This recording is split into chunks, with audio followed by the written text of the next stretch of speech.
organizers, facilitators, coordinators of Naya Bharat, ladies and gentlemen, my dear veterans who are present here, and my dear friends, the Panthers and Tigers, good morning. Good morning. I am honored today that the organizers of Naya Bharat found it fit to invite me here on your inauguration session and give me an opportunity to talk to you people. Thank you very much. Today I'll talk about what happened 50 years ago in 1971, December.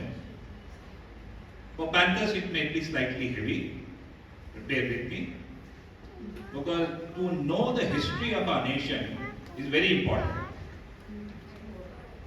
In 1971, Indian Armed Forces cut Pakistan into two and created an independent nation on our eastern border, which today is known as Bangladesh. That particular operation, in armed forces we always give a name to a particular operation. So this particular operation of 1971, the conflict with Pakistan, was known as Operation Cactus Lily.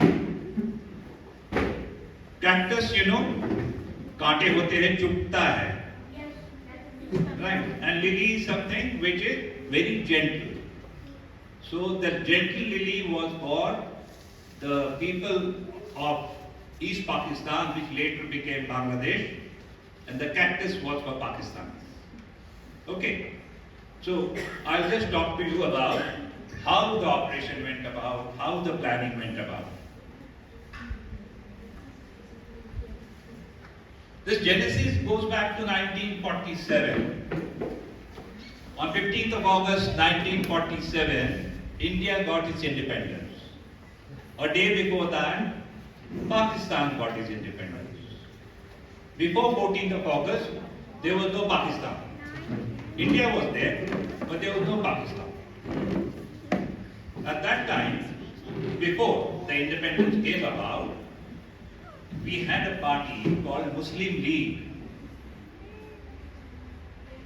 and its leader, who later on became a very, very big figure, had espoused what is known as two-nation theory. He had said the Muslims in independent India may not be safe, so we want a separate nation for Muslims. So it was decided that wherever there are Muslim majorities in India, that particular part of India will go to this new nation which they wanted to call it Pakistan.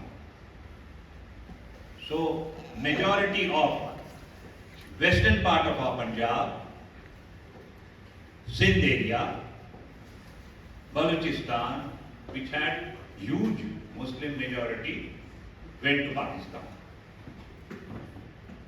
On our eastern flank, we had Greater Bengal. The eastern part of Bengal had majority of Muslims, so they also joined Pakistan, and it was known as East Pakistan. So, on 14th of August, they created Pakistan, one on western side and the other one on eastern side, the green portion. This was the western Pakistan and this became the eastern Pakistan. The distance between these two Pakistans was 2,000 kilometers. Very difficult to administer, and in between they had what they call as enemy nation, India. It was a very difficult proposition, but they went through it.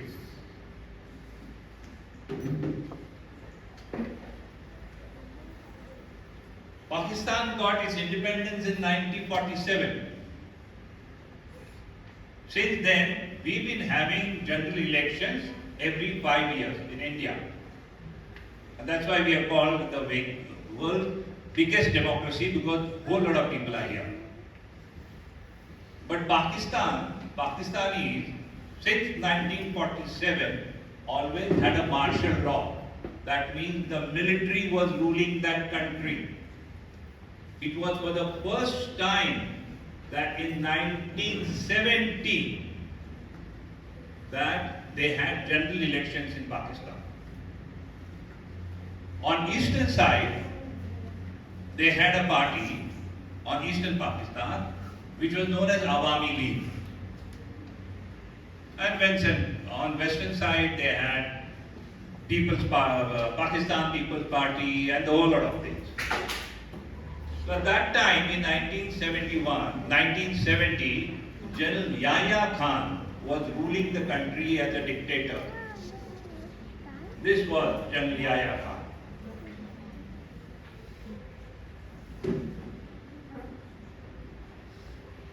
Awami League was led by a person called Sheikh Mujibur Rahman. Out of 300 seats in the parliament, Awami League had won 160 seats. This is the photograph of Sheikh Mujibur Rahman. He is the father of the present Prime Minister of Pakistan. So, another party which was in the west was Pakistan People's Party, which was led by Zulfikar Ali Bhutto. They had won only 81 seats. This is the photograph of Zulfikar Ali Bhutto. Since Awami League had won the majority, Sheikh Mujibur Rahman ordered convening of National Assembly in Dhaka, which was then the capital of East Pakistan. But this was neither acceptable to Yahya Khan, nor was it acceptable to Zulfikar Ali Bhutto. And hence, Yahya Khan ordered arrest of Sheikh Mujibur Rahman and declared martial law in East Pakistan. And that is how the trouble started. They launched an operation which was known as Searchlight in East Pakistan under one of their generals. His name was General Tika Khan.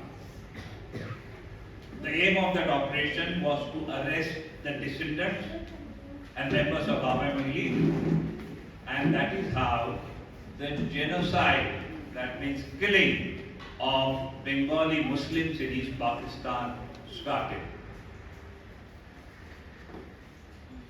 This is the photograph of General Tika Khan.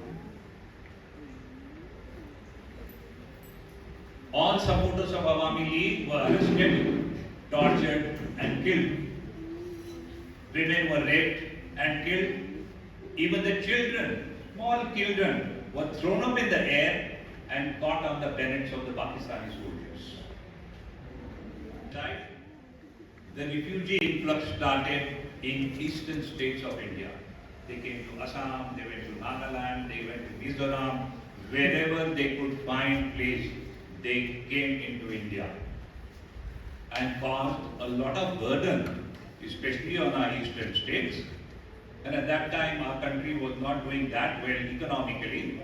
So it became not only a law and order problem, but became an economic burden, which was unbearable for the Indian. But they declared an independent East Pakistan on 10th of April 1971. It was headed by Prime Minister Tajuddin Ahmed and the supreme leadership of Bangladeshi Liberation Movement. And they had cabinet, they made a diplomatic corps, they made an assembly, they had an armed force and a radio station also. The government was established in exile. They couldn't establish itself in East Pakistan, so they established the new government in Calcutta. And many people, many soldiers of Pakistan civil military services, many leading intellectuals and cultural figures from East Pakistan joined this government. They divided Bangladesh in administrative zones.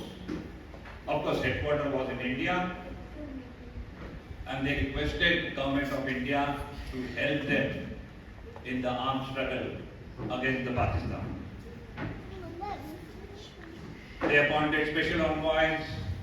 They operated representative missions in Delhi, Washington DC, London, and many other states in the world. In May 71, a decision was taken by Indian government to train these Bangladeshi personnel in India to fight.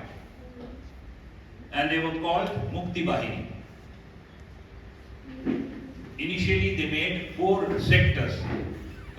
Each was commanded by a brigadier of Indian Army. And subsequently, between August and November, 6 additional sectors came about. So all told, 10 sectors, that means 10 brigadiers of Indian Army were commanding these sectors. An infamous general, who was a very good general by himself, General Shahbeg Singh, was their commander. General Shahbeg Singh later on came into disrepute because in 1984, whatever happened in Golden Temple, he was the one who was leading those dissidents. Anyway, General Shahbeg Singh at that time did a wonderful job in training these 10 sectors. Since July 71, Mukti Bahini, with the help of Indian Army, started operating in East Pakistan and causing damage to Pakistani army installations and attacking Pakistani troops. In September, regular units of Mukti Bahini were formed. And October onwards, a conventional Bangla forces started operating in East Pakistan, causing more damage and lowering the morale of Pakistani forces. Many soldiers as well as officers of all the 3 services of Pakistan Army deserted and joined Bangladesh forces. In August, Bangladesh Navy started operating, and the Air Force, with whatever number of aircraft they had, started operating from September 71 onwards. Finally, from December 71 onwards, 3 brigades, each brigade consisting of about 3,000 to 4,000 Bangladeshi soldiers, were inducted into East Pakistan along with Indian troops from northern side, from northeastern side, and from the eastern side.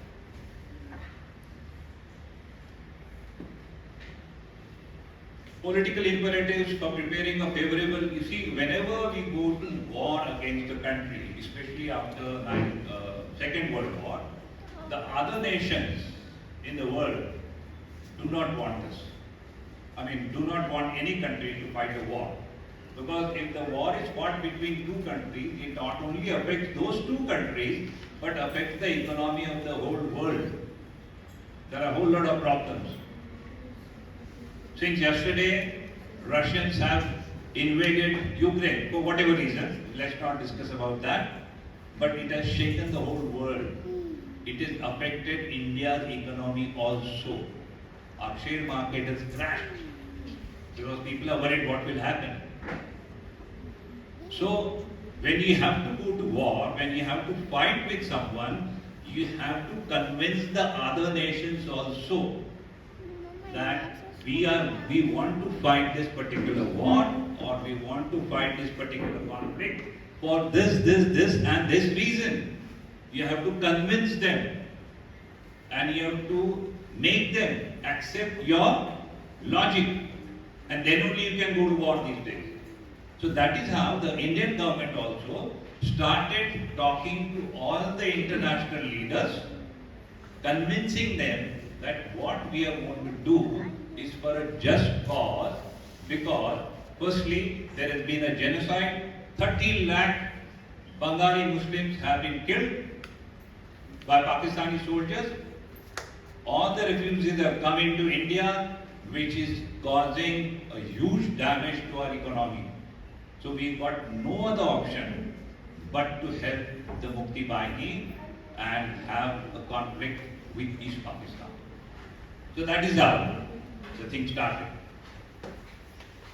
We had a very renowned Chief of Army Staff, General S.H.F.J. Manekshaw, who was Chief of Army Staff, and he, being the senior most, was the chairman of the Chiefs of Staff Committee. He advised the government that no, this is not the time only to think of war, we have to think of other things also. Have you seen the photograph of General Manekshaw? No? Okay, let's have a look at him. This is how he looked like.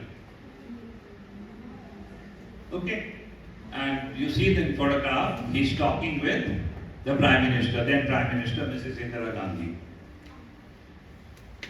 And they always used to say, you know, we gel with each other because both of us have long noses.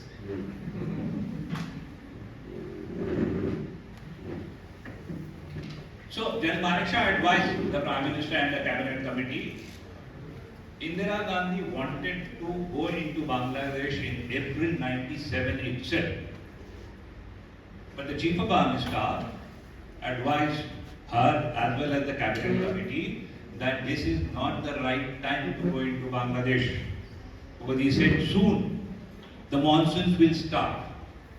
And in monsoons, the entire Bangladesh becomes a huge lake. It's an ocean. Because all major rivers of India flow through that. Ganga comes, Jamuna comes, Brahmaputra comes from the east, and entire Bangladesh becomes a huge deluge. And he said if we go at that time, we will get stuck, our tanks will get stuck, our troops will get stuck, we will not be able to achieve what we want. So he said, let us wait for the monsoons to get over, and then we will carry out an operation in Bangladesh, which was fortunately accepted by the Prime Minister and the Cabinet Committee, and they decided that okay, let the monsoons get over, then we will think of the operations.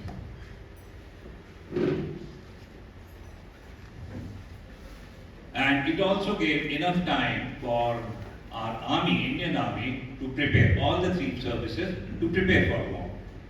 Then Mrs. Indira Gandhi started visiting the other countries. She went to United States, she went to Europe also. In United States, at that time, President Richard Nixon was the president, and he had a Secretary of State, like Home Minister, was Henry Kissinger. They advised her not to go to war with Pakistan, because Pakistan was then a friendly country, continues to be a friendly country with the United States. And the word they used to her, we slobbered over the old witch, they call it the witch. But on 3rd December, because there was a whole lot of pressure which was building up on Pakistan, the East, whatever army was, Pakistani army was there in eastern Pakistan, was under pressure. They couldn't do anything. Their morale was going low and low. And because of that, the Pakistani government, on 3rd December, without any warning, launched attacks on 8 Indian Air Force bases in the Western Theatre. Primarily in Jammu, Punjab, Haryana, Rajasthan.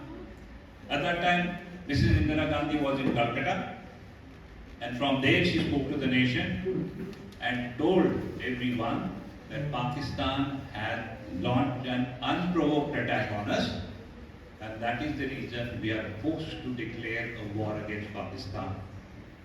But the same night, our Indian Air Force, which was ready, retaliated and carried out massive airstrikes on Pakistani air bases in the western side. So, Pakistani Air Force attacked our Srinagar, Jammu, Pathankot, Ambala, Adhampur, even in Bikaner, Jaisalmer and Bhuj. All these air bases which were there on the western border were attacked by Pakistani Air Force. We also retaliated, and what you see in blue are the Pakistani air bases which were operating then. Some of them are still there now. So it was a huge retaliatory strike by the Indian Air Force as well. The government of India had decided that we will carry out offensive operations only in eastern part of Pakistan. We will not carry out offensive operation on the western side. Because if we carry out operations on western side, people in the world will think we are aggressors. Because we've got no enmity, we've got nothing to do with West. So it was decided that offensive operations will be carried out only on the eastern side.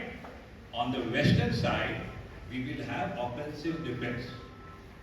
Let Pakistanis do something. If they launch an offensive on the western side, we will launch a counter-offensive. So this is how the strategy was worked out. We'll look at Indian Navy operation. What did the Indian Navy do? Which is located in Bombay. They carried out innovative tactics. They had decided that we must hit Karachi port and damage it. Sink whatever is there and block Karachi port, because that is the only major port of Pakistan. And if we block Karachi port, it will ensure naval blockade of Pakistan. Nothing will come out, nothing will go inside. So they said at that time we had missile boats, which we had bought from Russia. Small boats they were, and each of them carried 4 missiles. But the problem was, these boats did not have endurance. Small boats carry less fuel. Endurance means the distance that they could go, sail, was very limited. So they said, what do? We have to take the missile boats to near Karachi harbour and launch missiles on Karachi harbour, destroy whatever we can. So at that time they said, okay, good enough. We will tow these missile boats from Bombay, basically from Jamnagar, Gujarat, take them at a distance, then leave them at a distance from there, from where they can operate. They will go inside, fire their missile, come back, and we tow them back again. So this was an innovative tactics.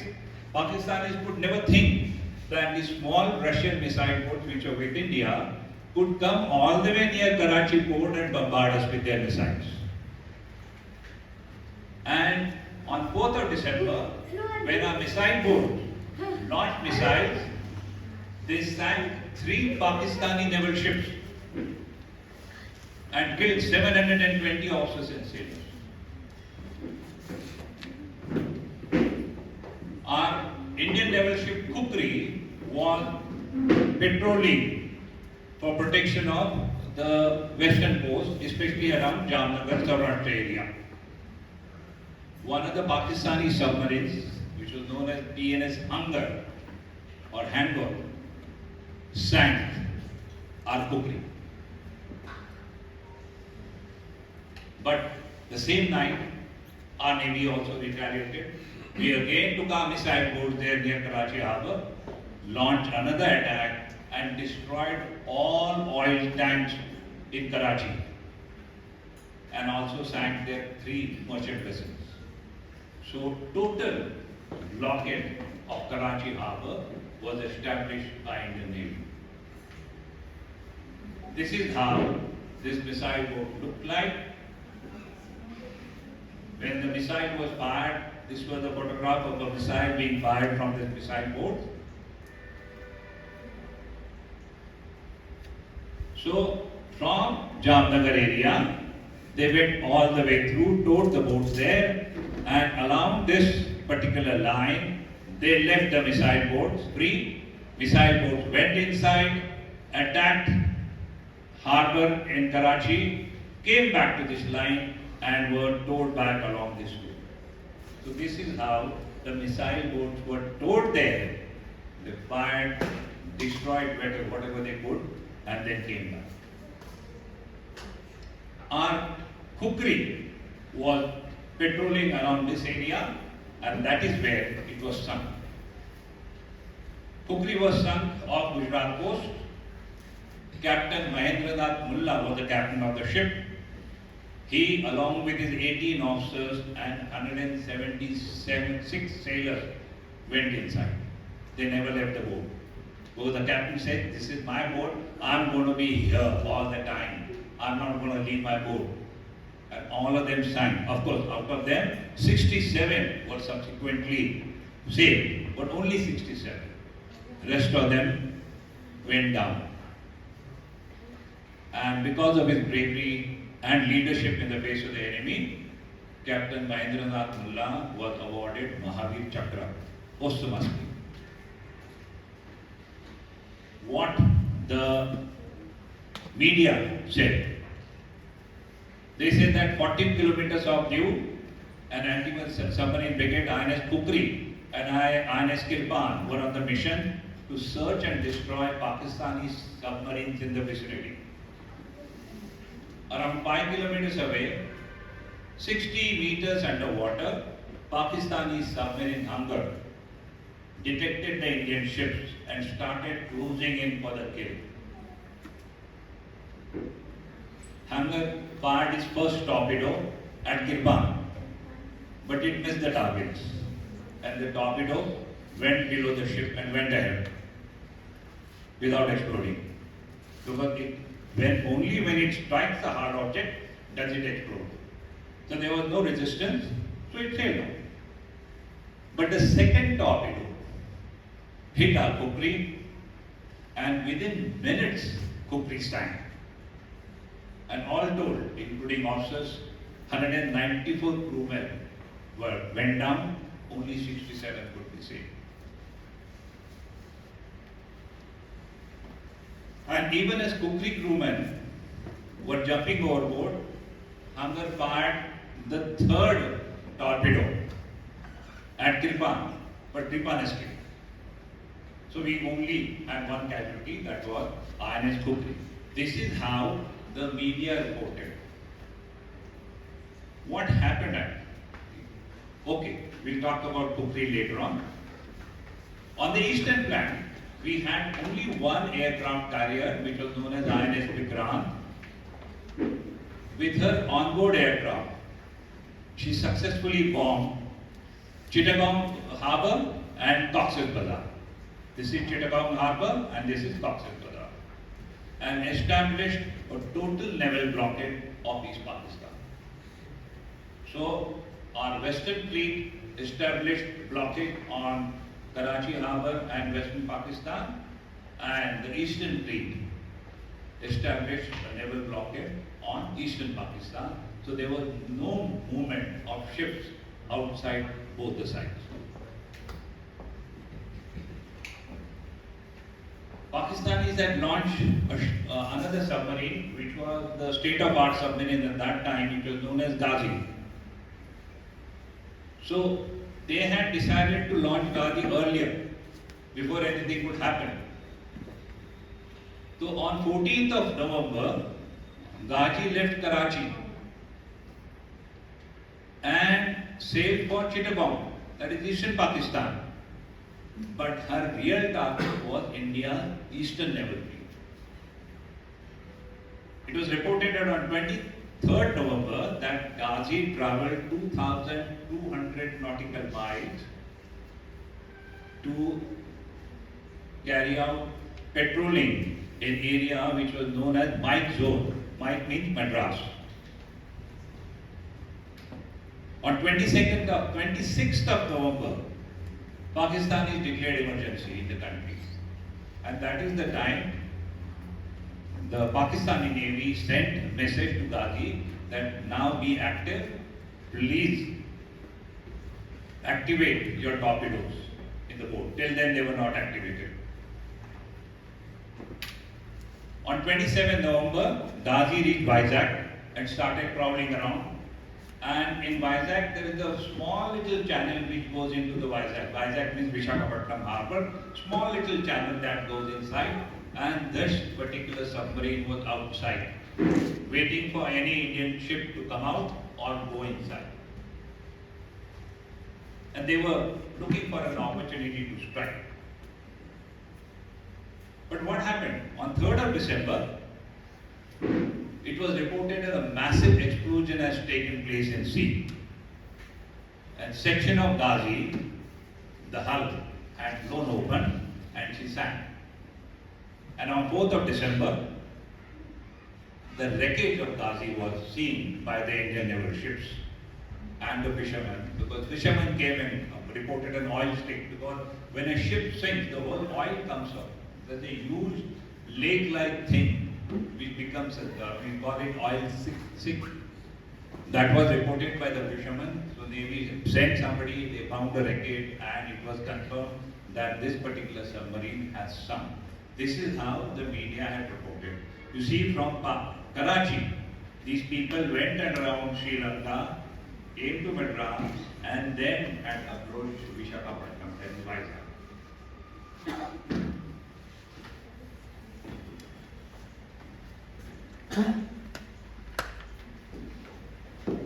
What happened actually? Frustrated with naval blockade, Pakistan decided to send a best submarine in the infantry, that is Ghazi. Ghazi was assigned twofold objective. Number one was to find and sink INS Vikrant, because if the Indian aircraft carrier is sunk, it will damage the Navy to a great extent. And second one was to lay mines on India's eastern seaboard, that is around Vizag and other places, from wherever the Indian naval ships operated. And with or without accomplishing the primary objective. They were told that if you cannot sink Vikrant, at least lay mines and make sure that the Indian ships do not come out of the harbors.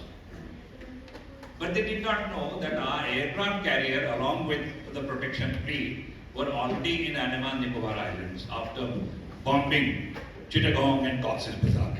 They couldn't go all the way there. They were crawling around our eastern seabed, that is around Vizag. Then you did not know, or they could not make up that Vikrant was already safe inside Andaman Nicobar Islands. Admiral Krishna at that time was the Eastern Naval Command Chief. And at that time we had an old Second World War destroyer which was known as INS Rajput. It had gone to Vizag for decommissioning. They remove all the things. When you decommission the ship means you remove all the armament, you require all good things which can be used somewhere else. You take them out and then cut the ship into pieces. So it had gone there for that particular job. But the admiral used his brain and he said no. He told the captain, you activate yourself. Go into the sea, activate yourself as INS Vikrant and fool the Pakistanis. And they intentionally breached the security. They made a signal which was purported to be a signal from one of the sailors of INS Vikrant, and he wanted to know the welfare of his mother who was not with him.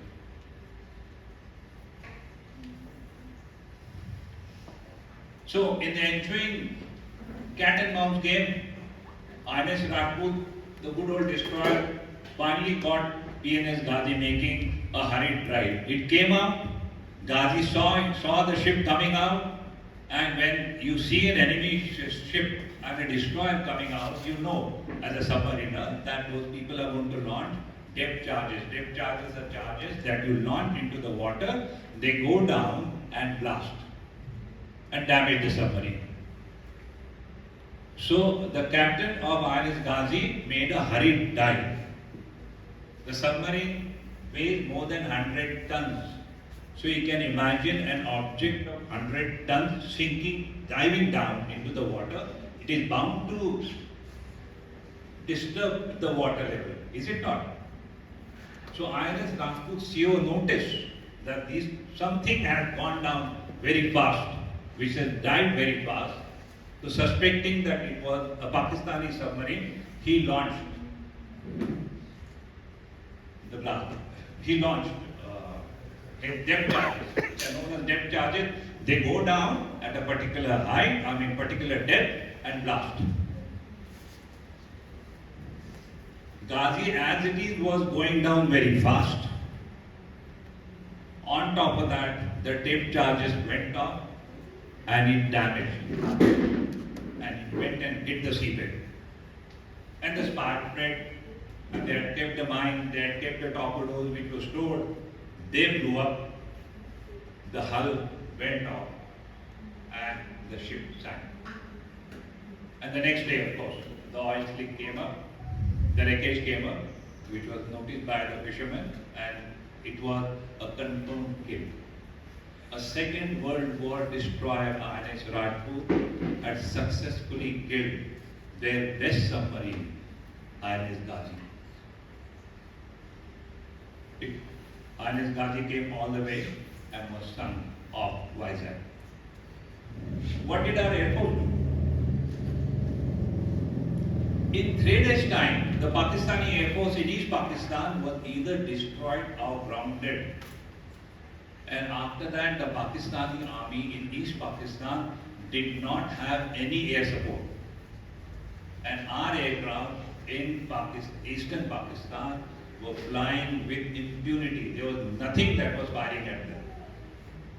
And that is the best situation one can ever have in war. As we tightened the grip on Eastern Pakistan, Indian Air Force continued with its attack against Pakistan, and the campaign developed into a series of daylight, anti-airfield, anti-radar, close support attacks, fighter jets, night attack against airfields and strategic targets. So our Air Force played very hell with them.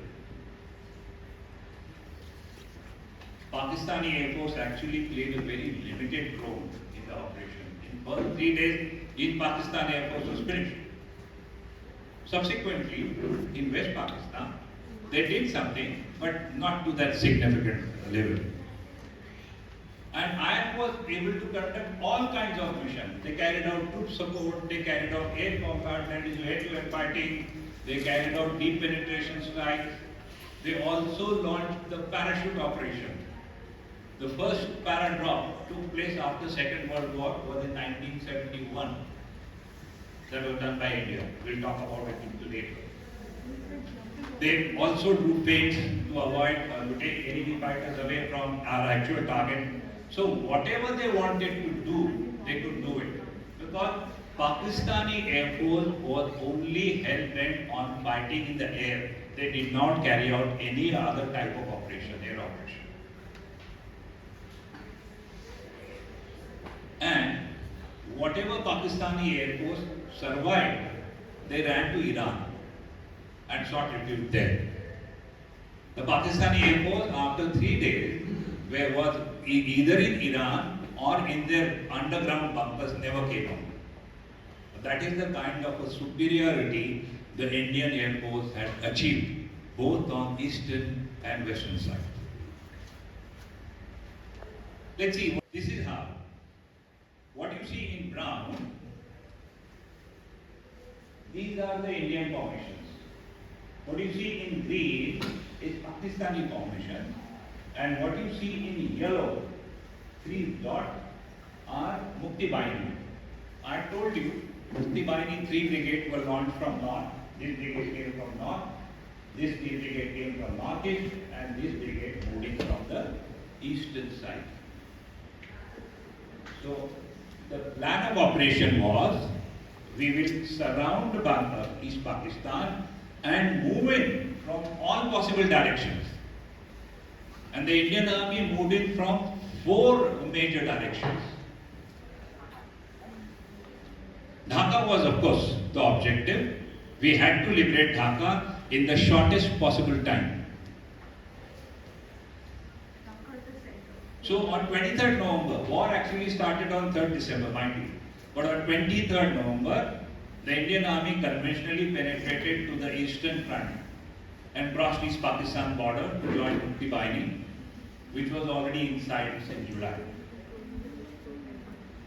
The strategy was swift. Wherever you face an opposition, bypass it. Leave it to tackle later on. Move on. Go inside. as far as possible. And what the Germans had achieved, which was known as Blitzkrieg, the similar operation was achieved by Indian Armed Forces. On the western side, we had two corps. They had three divisions. Here you see the 4 Indian Infantry Division and 9 Division. They launched it from the eastern side. Our 33 Corps with 6 Mountain Division and 20 Mountain Division came from the northwest. Our 4 Corps, commanded by a very audacious General Sagat Singh, had 3 divisions, that is 8 Mountain Division, they had 57 Division and he had 23 Division, and he moved in from the eastern side. 1 brigade of 8 Mountain Division was launched from the northern side, that is 95 Brigade, along with 101 Communication Zone, which was the 4th arrow which was going inside East Pakistan.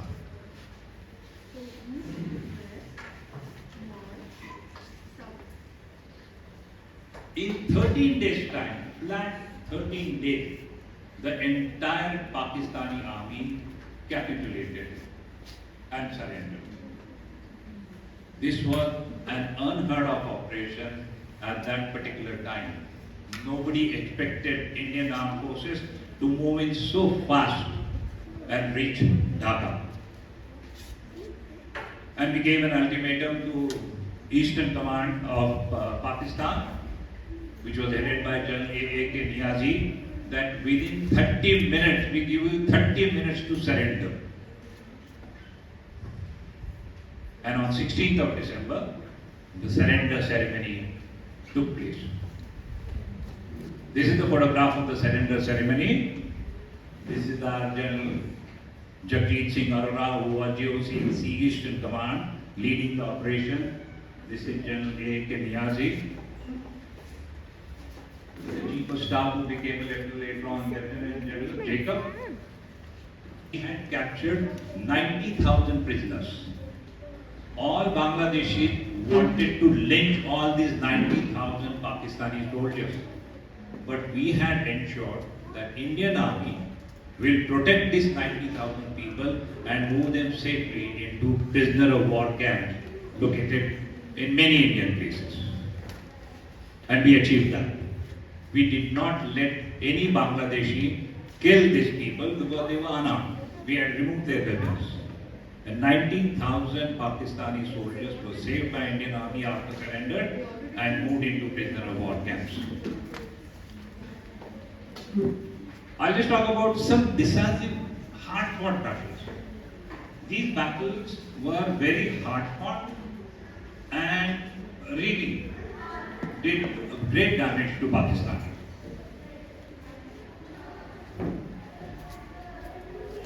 This is Ladakh. The Indus River flows this way, goes inside POK and then comes down. There is an area near Leh, it is known as Turtuk. In Turtuk, we captured that area which was then held by Pakistanis.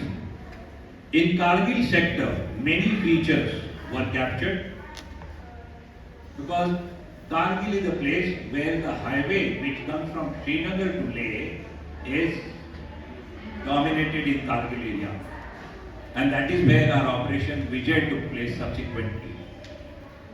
You all must have known about it. So this was what happened in Ladakh. In Kashmir Valley, in Kandahar area, we did lot of damage. We captured number of posts, and an area called Lipa Valley, the entire Lipa Valley was captured. My unit was there in Lipa Valley. After having operated in Gulmarg initially, we captured Lipa Valley. Subsequently, in Poonch, Pakistanis launched an attack, but it was they were thrown away. In Poonch area, one of our commando unit, that is 9 para commandos, launched a successful raid on Pakistani gun positions, or battery positions which consisted of 6 guns and destroyed them completely. In Cham, Pakistanis had an upper hand. There is a river called Munawar Kavi. Pakistanis attacked us. We had many casualties. But when you cross a river with armor, you are supposed to establish a bridgehead. Bridgehead means you have to protect that particular area on the far bank. But they couldn't do that. We threw them back. So area till Munawar Kavi was with Pakistan, but they could not come beyond. Because had they come beyond, they could have gone to Aknur and on to Jammu later on.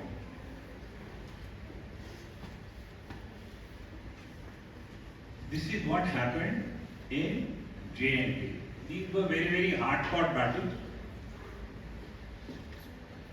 In Punjab side, this is a Pakistani ball which comes into Gurdaspur area, Pathankot area.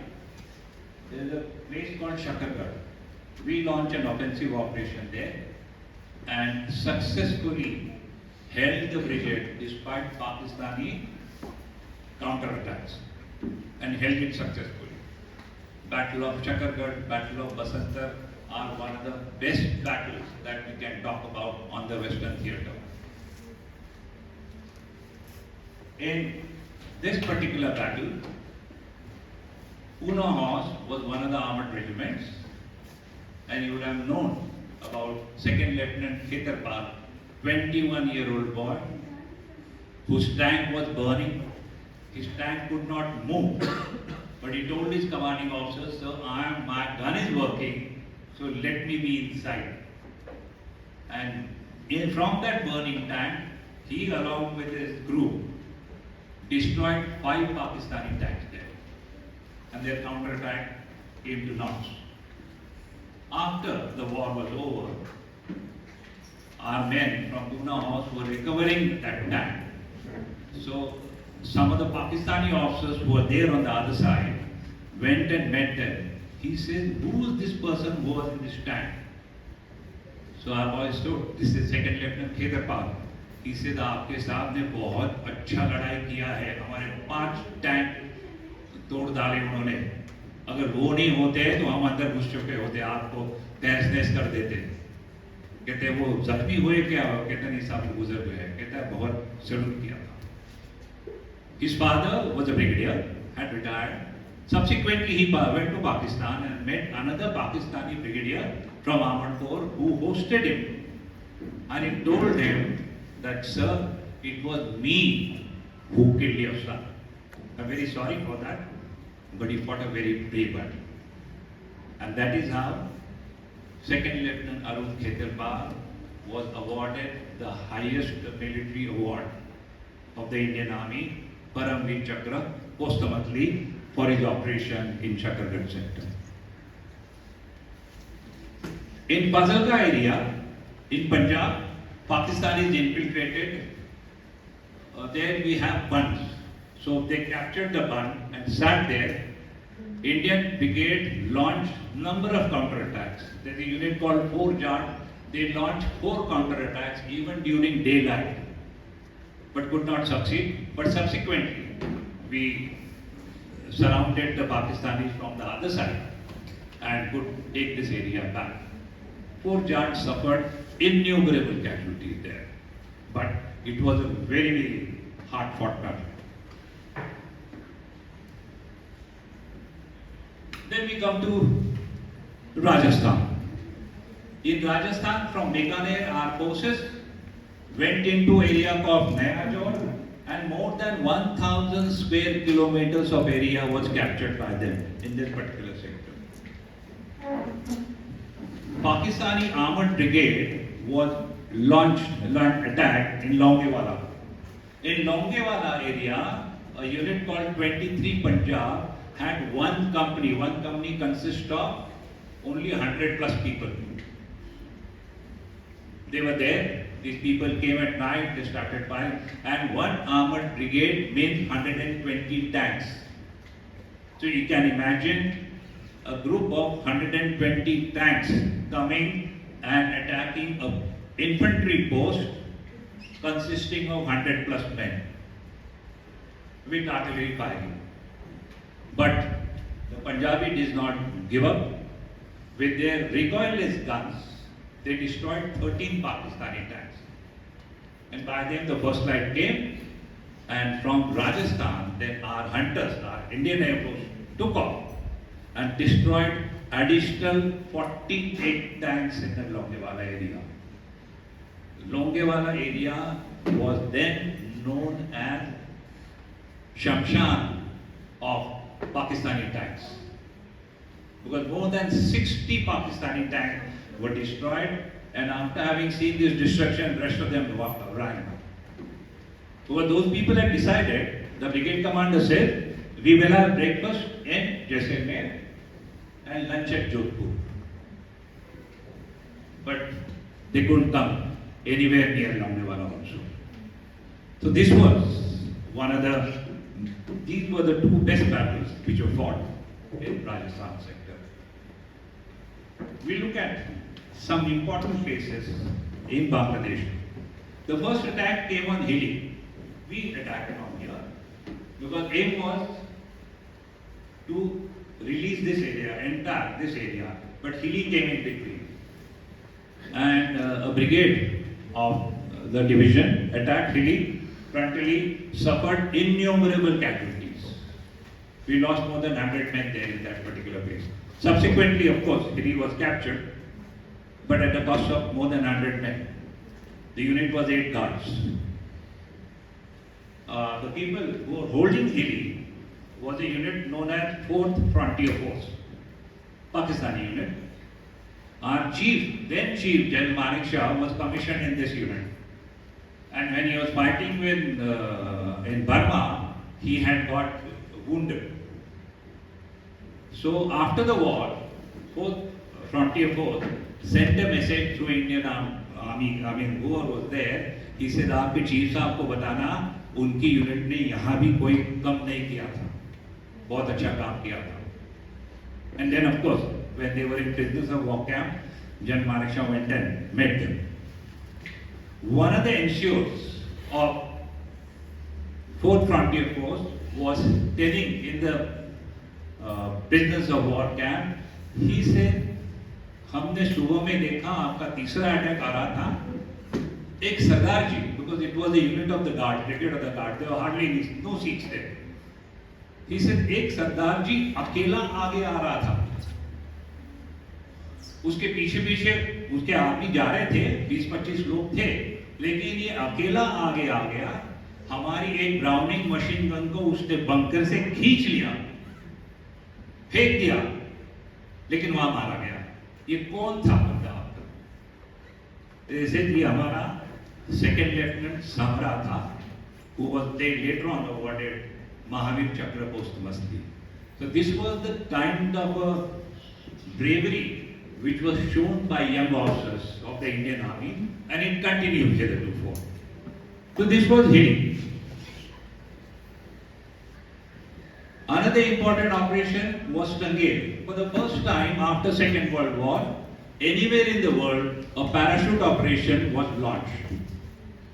A battalion called Second Para, which was old 3rd Marathas, was launched here. Entire battalion consisting of 800 men was brought there. Because we had Pakistani Brigade here, and if they were permitted to withdraw to Dhaka, the capture of Dhaka would have been delayed further.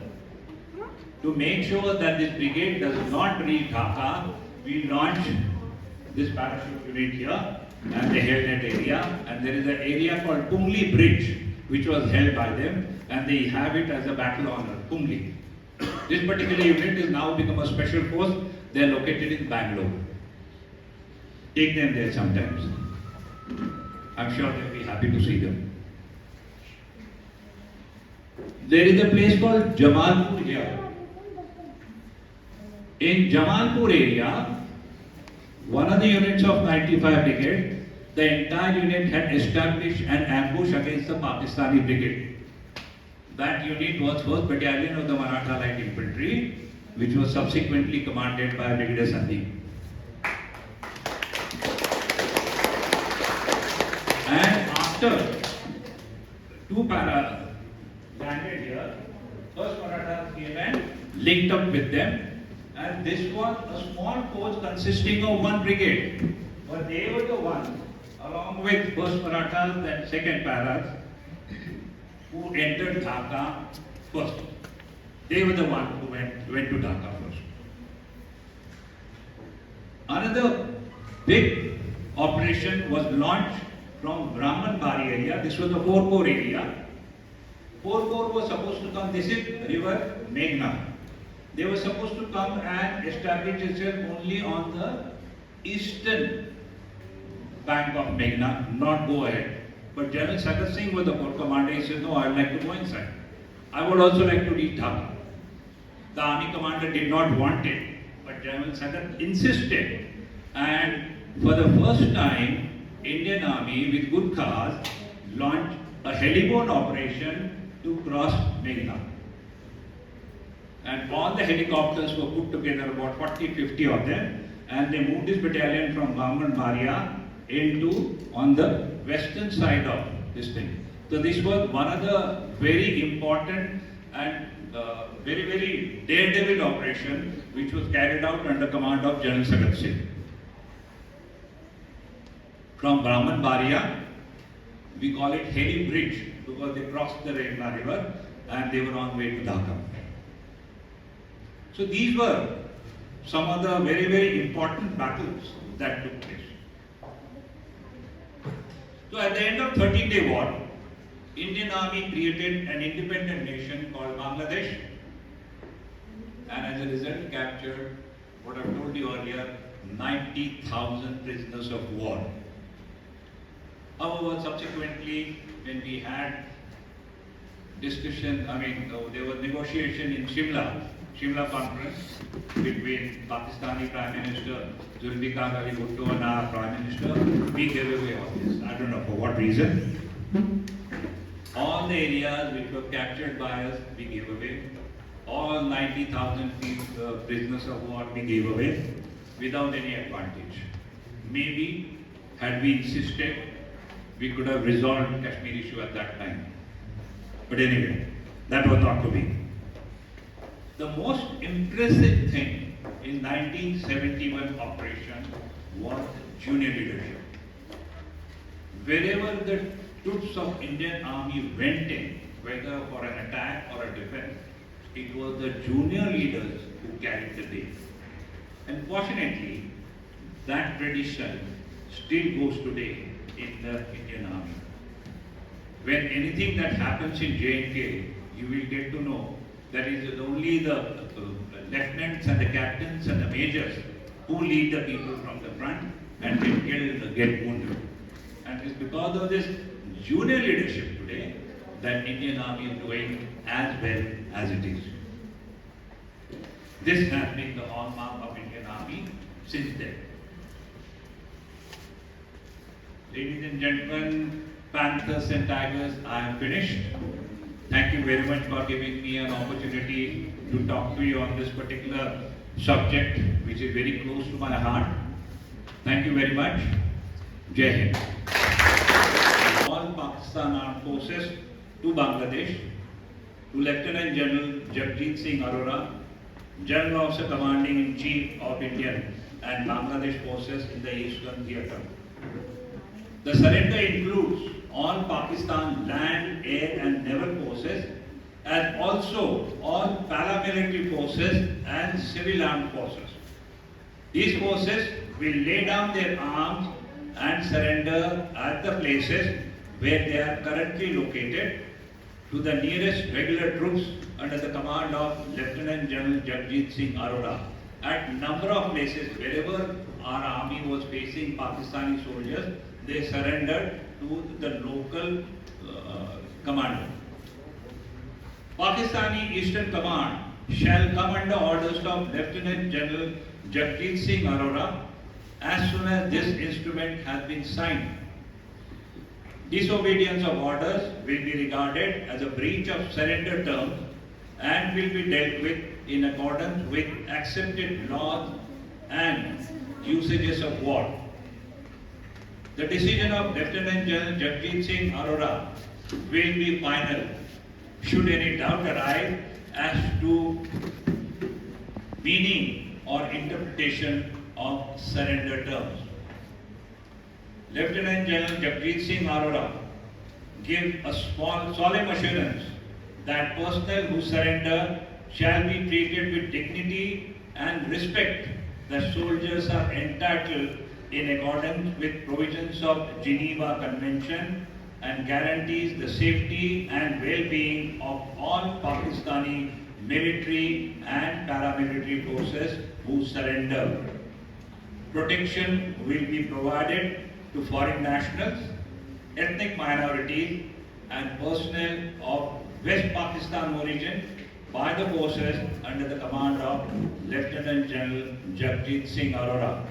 On the left hand side is the signature of Jagjit Singh Arora, and on the right hand side is the signature of Lieutenant General A.A.K. Niazi, who was commanding the Eastern Command.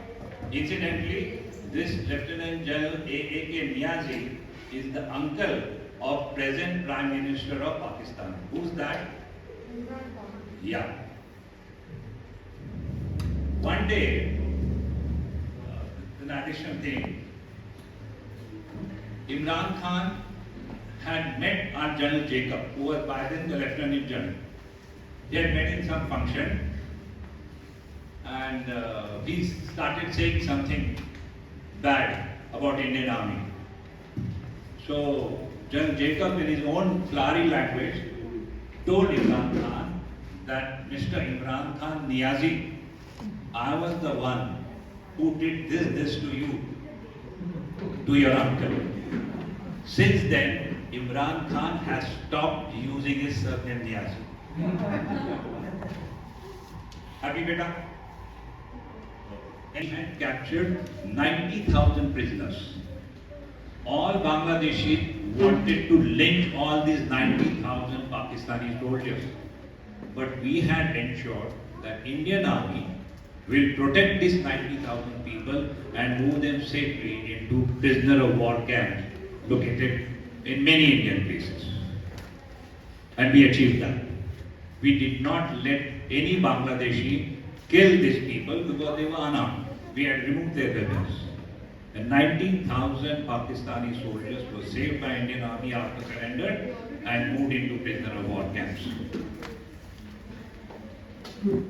I'll just talk about some decisive, hard-fought battles. These battles were very hard-fought and really did great damage to Pakistan.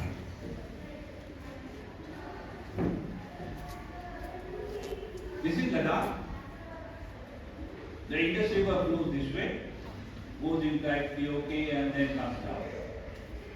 There is an area near Leh, it is known as Turtuk.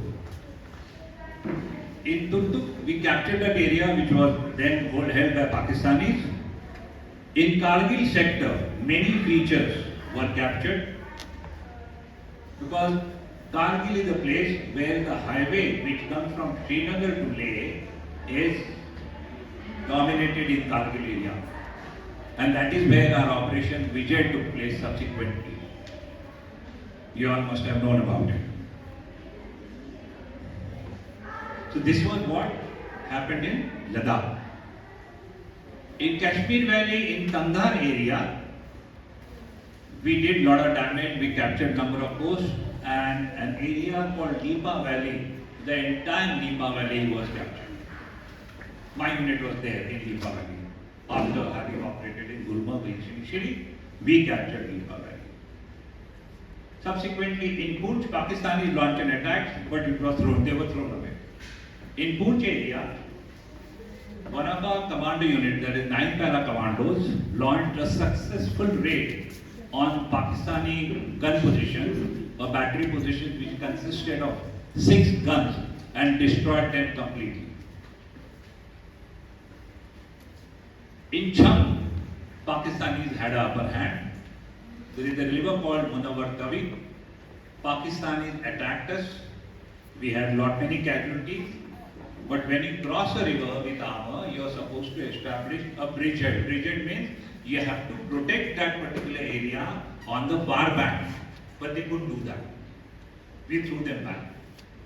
So area till Munawar Kavi was with Pakistan, but they could not come beyond. Because had they come beyond, they could have gone to Aknur and on to Jammu later on.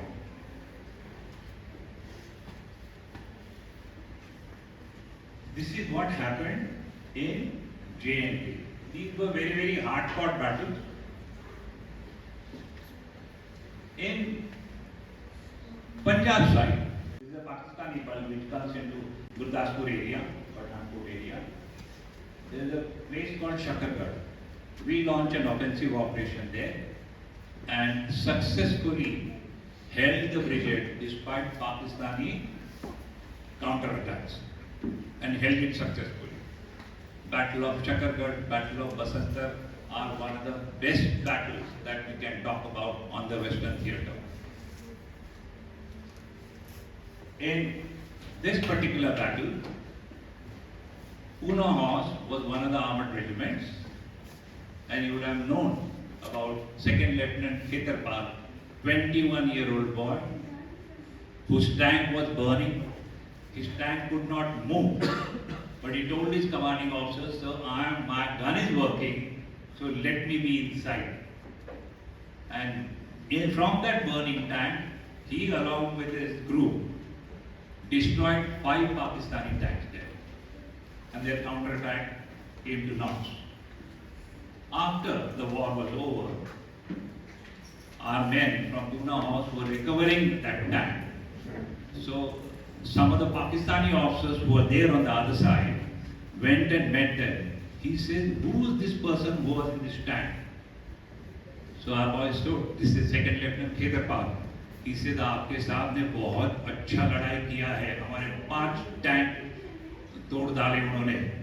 अगर वो नहीं होते तो हम अंदर घुस चुके होते, आपको तहस नहस कर देते।" कहते वो जख्मी हुए क्या? कहते नहीं साहब गुजर गए। कहता है बहुत सैल्यूट किया था। His father was a brigadier, had retired. Subsequently, he went to Pakistan and met another Pakistani brigadier from Armored Corps who hosted him. And he told him that, "Sir, it was me who killed your son. I'm very sorry for that, but he fought a very brave battle." And that is how Second Lieutenant Arun Khetarpal was awarded the highest military award of the Indian Army, Paramveer Chakra, posthumously for his operation in Chakargarh sector. In Fazalka area, in Punjab, Pakistanis infiltrated. There we have buns. So they captured the bun and sat there. Indian brigade launched number of counterattacks. There's a unit called 4 Jat. They launched 4 counterattacks even during daylight, but could not succeed. But subsequently, we surrounded the Pakistanis from the other side and could take this area back. 4 Jat suffered innumerable casualties there, but it was a very, very hard-fought battle. Then we come to Rajasthan. In Rajasthan, from Bikaner, our forces went into area called Major, and more than 1,000 square kilometers of area was captured by them in this particular sector. Pakistani armored brigade was attacked in Longewala. In Longewala area, a unit called 23 Punjab had one company. One company consists of only 100 plus people. They were there. These people came at night, they started firing, and one armored brigade made 120 tanks.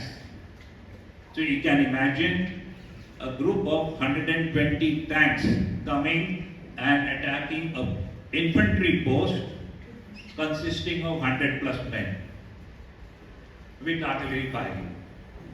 But the Punjabi did not give up. With their recoilless guns, they destroyed 13 Pakistani tanks. And by then the first light came, and from Rajasthan, then our hunters, our Indian Air Force, took off and destroyed additional 48 tanks in the Longewala area.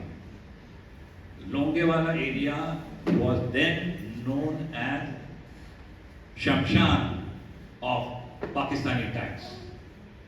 Because more than 60 Pakistani tanks were destroyed, and after having seen this destruction, rest of them ran.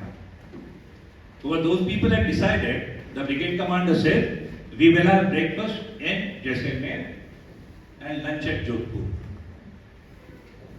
But they couldn't come anywhere near Lamnewala also. So this was these were the two best battles which were fought in Rajasthan sector. We look at some important places in Bangladesh. The first attack came on Hilli. We attacked on here because aim was to release this area, entire this area, but Hilli came in between. And a brigade of the division attacked Hilli, frontally, suffered innumerable casualties. We lost more than 100 men there in that particular place. Subsequently, of course, Hilli was captured, but at the cost of more than 100 men. The unit was 8 guards. The people who were holding Hilli was a unit known as 4th Frontier Force, Pakistani unit. Our chief, then chief, General Manik Shah, was commissioned in this unit. And when he was fighting with, in Burma, he had got wounded. So after the war, 4th Frontier Force sent a message to Indian Army, whoever was there. He said, आपके chief साहब को बताना, उनकी unit ने यहाँ भी कोई कम नहीं किया था, बहुत अच्छा काम किया था. And then of course, when they were in prisoners of war camp, General Manik Shah went and met them. One of the ensures of 4th Frontier Force was telling in the prisoners of war camp, he said, हमने सुबह में देखा आपका तीसरा attack आ रहा था, एक सरदार जी, because it was a unit of the guard, brigade of the guard, there were hardly no seats there. He said, एक सरदार जी अकेला आगे आ रहा था, उसके पीछे पीछे उसके आदमी जा रहे थे, 20-25 लोग थे, लेकिन ये अकेला आगे आ गया, हमारी एक ब्राउनिंग मशीन गन को उसने बंकर से खींच लिया, फेंक दिया, लेकिन वहां मारा गया. ये कौन था बंदा? ये हमारा सेकेंड लेफ्टिनेंट समरा था, who was later on awarded Mahavir Chakra posthumously.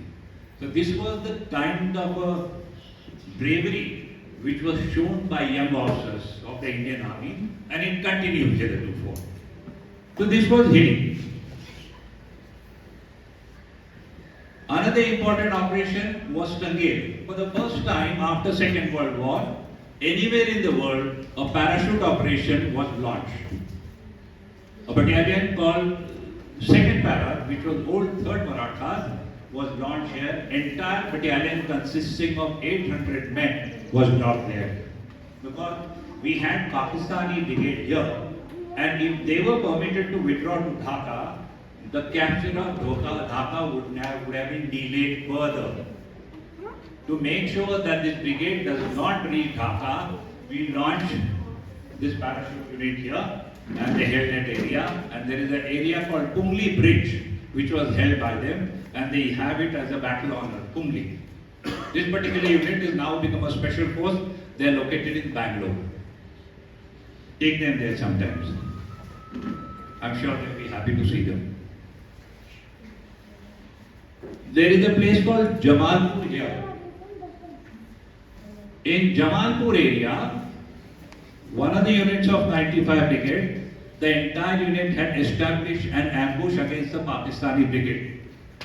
That unit was 1st Battalion of the Maratha Light Infantry, which was subsequently commanded by Brigadier Sandeep. And after 2 para landed here, 1st Maratha came and linked up with them, and this was a small force consisting of 1 brigade. But they were the ones, along with 1st Marathas and 2nd Paras, who entered Dhaka first. They were the ones who went to Dhaka first. Another big operation was launched from Brahman Bari area. This was the 4 Corps area. 4 Corps was supposed to come. This is river Meghna. They were supposed to come and establish themselves only on the eastern bank of Meghna, not go ahead.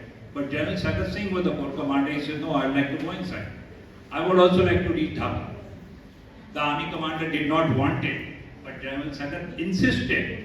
And for the first time, Indian Army with good cause launched a heliborne operation to cross Meghna.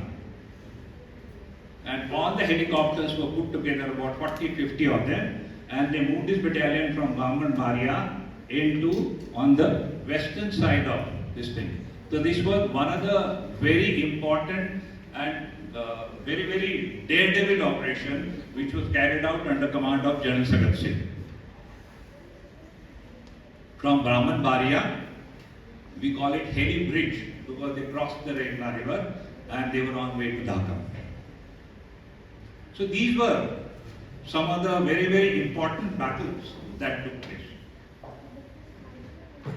So at the end of 13-day war, Indian Army created an independent nation called Bangladesh, and as a result captured what I've told you earlier, 90,000 prisoners of war. However, subsequently, when we had discussion, there was negotiation in Shimla conference between Pakistani Prime Minister Zulfikar Ali Bhutto and our Prime Minister, we gave away all this. I don't know for what reason. All the areas which were captured by us, we gave away. All 90,000 prisoners of war, we gave away without any advantage. Maybe, had we insisted, we could have resolved the Kashmir issue at that time. But anyway, that was not to be. The most impressive thing in 1971 operation was junior leadership. Wherever the troops of Indian Army went in, whether for an attack or a defense, it was the junior leaders who carried the day. And fortunately, that tradition still goes today in the Indian Army. When anything that happens in J&K, you will get to know that it is only the lieutenants and the captains and the majors who lead the people from the front and get killed or get wounded. And it's because of this junior leadership today that Indian Army is doing as well as it is. This has been the hallmark of Indian Army since then. Ladies and gentlemen, Panthers and Tigers, I am finished. Thank you very much for giving me an opportunity to talk to you on this particular subject, which is very close to my heart. Thank you very much. Jai Hind. All Pakistan Armed Forces to Bangladesh, to Lieutenant General Jagjit Singh Arora, General Officer Commanding in Chief of Indian and Bangladesh Forces in the Eastern Theatre. The surrender includes all Pakistan land, air and naval forces and also all paramilitary forces and civil armed forces.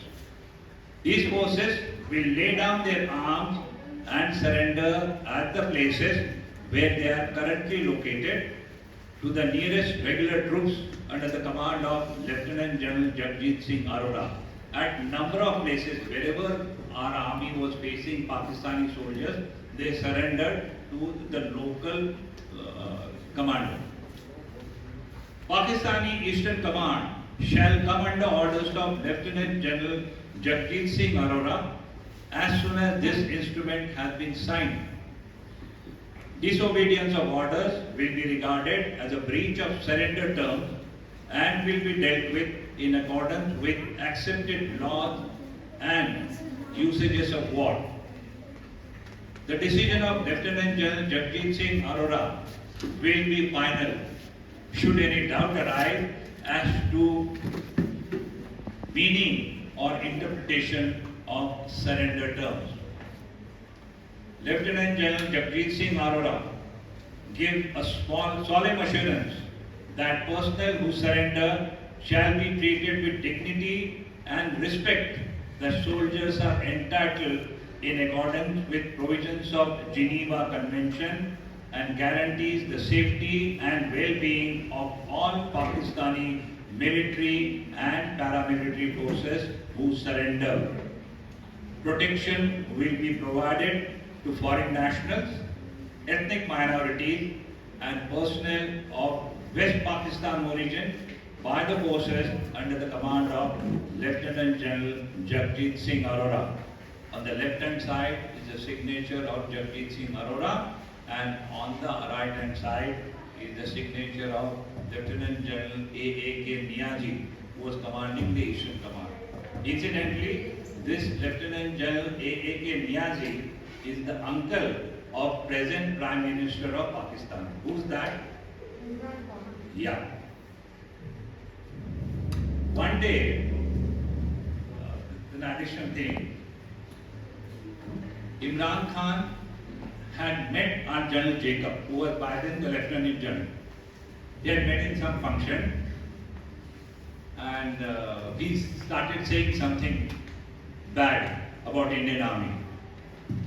So General Jacob, in his own flowery language, told Imran Khan that Mr. Imran Khan Niazi, I was the one who did this to you, to your uncle.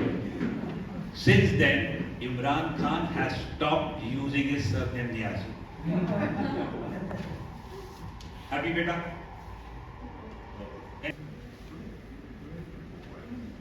About this war or anything? On this war. Okay, right. We were in a place called Jasoor Gully, which is at the height of 13,000 feet. And from Jasoor Gully, we could see some lights of Muzaffarabad, which was, as the crow flies, was about 10 kilometers ahead. Okay, 10 kilometers ahead. So opposite, there was a huge Nala separating us and the Pakistani soldiers, Pakistani defenses. There was a place called Londa, massive picture, and our general officer commanding, whenever he used to come, he said, in case of war, I want you people to capture Londa. So that was his thing, General D'Souza. Right. So this is something which did not succeed, but this was my personal experience. So we were told, and there is an area called Journey Gully as you go towards down. We were told to capture Journey Gully. Journey Gully was hardly any problem. As soon as we went, those guys ran away. They went down. So we established ourselves in Journey Gully. I was in what is known as D Company, Bravo Company. And we established ourselves in Bravo Company, held that area. A Charlie Company came for a day and they were pulled back because the unit was being told to go to Lipa Valley. So Charlie Company went. We were the only people and we had only 2 mortars to our support, nothing else. And there is a high altitude warfare school in Gulmarg. One of the Maratha officers was commanding, General B.K.P. Sena, who commanded our 2nd Battalion. And we were placed under command of high altitude warfare school. High altitude warfare school is a training institution. They had about 18-19 officers and about 50 NCOs, and that's all. But we were placed under command. So General Sena got an order that you tell Marathas to go and capture Londa. So I was a 2nd lieutenant, but thoda to training tha, OTA mein jo kiya tha. My company commander says we have to go and capture Londa. I said, sir, what about the artillery support? Because it's a massive picture. He said, then as far as the reports are concerned, they have said that there is a platoon. I said, this place looks too big for a platoon to be held. We are sure we have to have a cater for more. Because in mountains, when you attack somebody, you attack with 10 times the strength. If a section consisting of 10 men are there, we have to attack with 100 men. Okay, we have to attack with 100 men. So 1 to 10. In planes, that ratio comes to 1 to 3. One platoon consisting of 30 men is to be attacked. It has to be attacked by a company consisting of 100 people. So we were just about 90 people with 2 mortars, right? And 1 first line ammunition, that is only 45 bombs for each of the tubes. 90 bombs, that's all. I said, sir, we've got only 2 mortars. We've got no artillery support. We've got no forward observation officer who guides the artillery support. How do we go? So he said, okay, sir. He said, we will launch kind of a command operation. I will go ahead, my company commander tells, I'll go ahead with 20 men. You carry the rest of the company. I said, good enough. So they went ahead, and the walk was back. We started walking at around 7 at night, and by the time we reached Londa Picket, it was 2 in the morning. और पूरा बर्फ था, प्यास लग रही थी, मैं तो वो बर्फ के टुकड़े खा just between that, and we had only 1 meal in fact with us that we said we will use it later on subsequently. So I was told to halt at the base of Londa Picket. My company commander went ahead, and after some time there was a firing that was going on. I said, there's something wrong. So I told my men, I said, come on, tayar ho jao. So I put my machine gun on the right hand side. I said, you put the machine gun, anything that comes, you fire at it, we are going in. And in the meanwhile, there were some people who were running in. And my company commander was a Sikh officer, I recognized him. I said, yeah, apne log hi chhod. The company commander came back. I said, kya ho gaya? Kehta nahi yaar, bahut maar padi. So what happened was the men went to the left, right and all that, and my company commander with 2 men, he was accosted by Pakistanis. 2 men also went here and there, and 1 Pakistani came and attacked him. My company commander was carrying a Sten machine gun, 9mm, which generally doesn't work. So his Sten machine gun was jammed, maybe because of whatever reason, he couldn't fire. And that guy was carrying his G4 rifle, a G3 rifle. So he also didn't fire. So he started swinging rifle at my company commander. My company commander ducked, and then there was a wrestling bout that carried on. And he sat on my company commander's chest, as my company commander told me. He said, वो मेरे छाती पे बैठा और मेरे को मार रहा था और माँ बहन की गाली दे रहा था मुझे. तो मैंने बोला यार मुझे मारना नहीं और माँ बहन की गाली. So he started abusing us. So that's the time he remembered, because Marathas have got good wrestlers and Rao company had good wrestlers. So he remembered one wrestling trick. When somebody sits on your chest, you took your legs and put it on his face and push him down. So he took his legs and put that chap down, picked his rifle, butt pointing outside, hit him on the head, and then came out. So when he came back, he had lost his stand there somewhere in the degree, but he was carrying that G3 rifle. He said, this is what has happened. I said, sir, I mean, okay, so we'll go back again. So till date, he's repentant. He says, मैंने सावंत तेरी बात नहीं मानी. अगर मैं तेरी बात मानता तो शायद लोंडा हमारे पास होता. But he said no. He was so shaken up by that particular episode that he said no, let's go back. And then we had to come back to Germany, and that Londa operation was an unfortunate failure.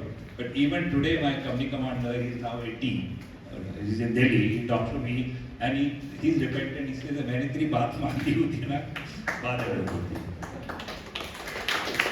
Another, it's a very funny incident. We were in Deepa Valley. So in Deepa Valley, there is a ridgeline which goes like this.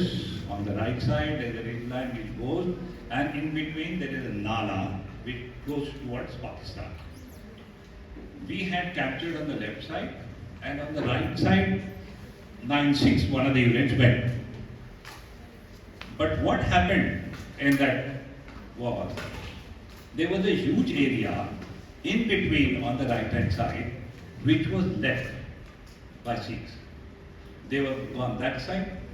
We were holding that Nala. But subsequently, after 16th December, we realized that this particular area was still held by Pakistani. So we had Indian troops this side, we had Indian troops that side, and this was what was called as pocket. Again a big area, and it was assessed that they are holding a platoon. So there was an agreement with Pakistanis that we let the rations come. And that particular area was held by Tochi scouts. Tochi scouts are from northern area, short guys, all tribals. And they had very clear padded uniforms at that particular time. And we used to go to that particular Nala junction, we used to patrol every day. And there was about 2-3 boys, the sentries of Tochi scouts used to be there. And Pakistanis were very fond of our HMT watches. So they wanted to trade HMT watches. So whenever they saw somebody with HMT watch, they said, "Humko ye ghadi de dena." Very fond of HMT watches for whatever the reasons. So one day our general, for the first time, that was in month of February, he came to visit us, landed up at the helipad, and unfortunately, that particular existence of the pocket was known to the brigade commander, but was not reported to the divisional headquarters. This is how people lie to protect their backside. Sorry for using the words in war. And they always say that the first casualty of war is truth. Anyway, so and my commanding officer said, since you know this area, you go ahead as protection to the general's party. You carry out the protection. So I went along with 5 men, we went ahead. And the general was about 50 yards away, along with the brigade commander and the commanding officer. And I went to this Tochi Scouts area. I said, "Hamare general sahab aane wale hain. Theek rehna, aapka turn out rakho." That's what I told Pakistan. "Theek hai sir." I went ahead. Our general came. The Tochi Scout saluted very smartly back. He saluted first, and then he looked at them and he realized he's an idiot. And we used to play hockey together, before war. He knew me well, General D'Souza. He said, "Wait, idiot, are you taking me to Pakistan?" I said, "No, sir, it's our area." "So who are these guys?" I said, "These are Tochi Scouts." "What do you mean Tochi Scouts?" I said, "Yeah, they're holding this area." He said, "They're holding this area?" I said, "Yes, sir, they're holding this area. And this is what they call as listening post. At night you come and listen. So this is their listening post out there. And the rest of the area was 100 meters away. So he turned around. The why was not reported. Both the commanding officer and the brigade commander were hiding behind trees. And I said, "Let go back." I said, "We're not going in." "No, come." He also did not report. Okay, he also did not report because we had General Sardar Singh, who was then GOC 15 Corps, later on became the Corps Commander. He retired at GOC Southern Command. And General D'Souza, thoda Angrez tha, he used to call General Sardar, he never used to sir him. He used to call him General in public, which General Sardar didn't like. So that's how the personalities are there. So then in the month of, I went for my YO's course in month of March, and in month of May, General D'Souza was posted out. Right, and Chief of Staff of Western Command. And we go as Chief of Staff of Western Command, going Chief of Staff of the Command is a pat on the back. So we knew he's going to be a General soon. And anyway, he was awarded Param Vishisht Seva Medal for the operation. So, but one of his so-called arch enemies was coming in. General Sena was to come in, paratrooper. So they had their difference of opinion. So they said, "What do we do in month of May?" So some of his advisors told him, "I said, sir, ye to chutput baat hai. We launch an attack and throw them out." Month of May, 16th of December, peace has been signed. surrender, whatever has taken place. But in month of May, they launch an attack on this pocket. Another brigade and 4 Mahars were told. And they had a company commander called Major Atma Singh. They could just capture the LP. And after that, Pakistanis fired so heavily that the entire company was stuck there. Major Atma Singh died there. And then we had another Maratha officer who was in MO Directorate as a major, then became a Lieutenant General. General Oberoi became retired as Vice Chief. He was handling in MO2. MO2 looks after the western side, the Pakistan. MO1 looks after the eastern side. So he said, what is happening here? Then the chief came into the operation group, MO Directorate. What the hell is happening in May? He says, I think we are attacking our own troops. Because pocket never existed. Pakistan was not there as far as the official reports are concerned. So he said, how is it that we are attacking our own troops and buying casualties? And subsequently then the chief came to Srinagar, took General D'Souza's pants down, and the posting to Chief of Staff Western Command was cancelled. So to hide your own self, people tell lies in war and then pay for it. With life and with your own career. Career be done, doesn't make any difference. But you as a commander are responsible for the lives of your men. Because if one man dies, the entire family goes. Because most of our people are from rural areas. The entire family goes for a six. So that's the reason that we always insist upon the commanders that when you take a decision, even if you take a calculated risk, weigh out pros and cons. General Manik Shah was told to capture Lahore in 71. The Prime Minister called him. He said, General, can you take Lahore? He said, yes, ma'am. But will you be able to face 50,000 widows, 1 lakh children, and 1 lakh parents? Because that is the kind of a casualty Pakistanis will give us if we touch Lahore. No, Pakistanis cannot give you Lahore. It's hardly anything from Amritsar. But he says this is the kind of a price that we have to pay to capture Lahore. Are you ready? She said, forget it. Anyway, so this was 2 of my personal experiences, but acidic. But I thought I'll bring it to the notice of everyone that the truth is the first casualty of war. And people do it to hide it.